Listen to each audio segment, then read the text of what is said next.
ভারতের অন্যতম জনপ্রিয় রাম ব্র্যান্ড ওল্ড মঙ্ক, কিন্তু আজ এই আইকনিক নাম দাঁড়িয়ে আছে এক অভূতপূর্ব সংকটের মুখে। অভিযোগ, প্রায় 2 দশক ধরে একটিও পৌর কর দেয়নি প্রস্তুতকারক সংস্থা মোহান মেকিন ব্রিউয়ারি। বকেয়ার অঙ্ক 57,50,000 টাকা। সোলান পৌরসভা পাঠিয়েছে শেষ সতর্কবার্তা, কর পরিশোধ করুন নয়তো সম্পত্তি সিল হবে। পৌর কমিশনার একতা কাপ্তা জানিয়েছেন, বিল্ট আপ এরিয়ার ভিত্তিতে কর পুনর্নির্ধারণ চলছে। জমি পরিমাপ, মূল্যায়ন সবকিছু এখন প্রশাসনের হাতে। এই সংস্থার ইতিহাস শুরু 1855 সালে ব্রিটিশ উদ্যোক্তা এডওয়ার্ড ডায়ারের হাতে ভারতের প্রথম ইউরোপীয় স্টাইলের ব্রিউয়ারি।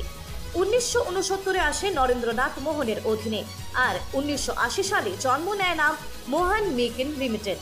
তাদের গর্বের মুকুটে Old Monk, Golden Eagle beer, Black Knight, Solan Golden whisky, আরও কত নাম যে কিংবদন্তির অংশ।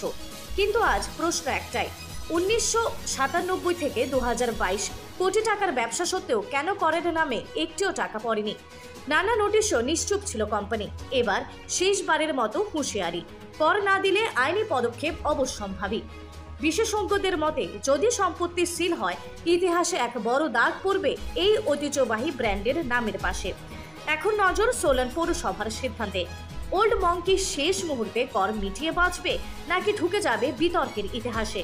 এরকম আরও এক্সক্লুসিভ তথ্য পেতে সাবস্ক্রাইব করুন আর ফলো করুন পিভি নর্থ ইস্টের ইউটিউব এবং ফেসবুক পেজটিকে।